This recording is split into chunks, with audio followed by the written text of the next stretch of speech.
the goal with this activity is to really work the legs. Here's what you're gonna do. You wanna set up with a bar and a rack, or you can use your kitchen sink at home, and you're gonna be just about arm's length away. I'm gonna hang onto the bar. I want my knees to be soft. I'm gonna push my weight back so it's heavy on the heels. My upper body and my lower body are going back at the same time. And from here, what I want you to do is you're gonna push the hips back a little bit further. So I don't want you bending forward at the waist, but the hips have to go back slightly. Once you're in this position, you're gonna get a very subtle tuck.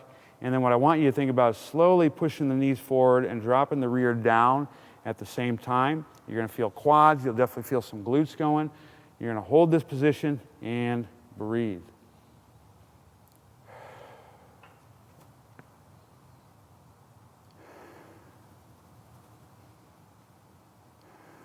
And that's how it's done. Give it a shot.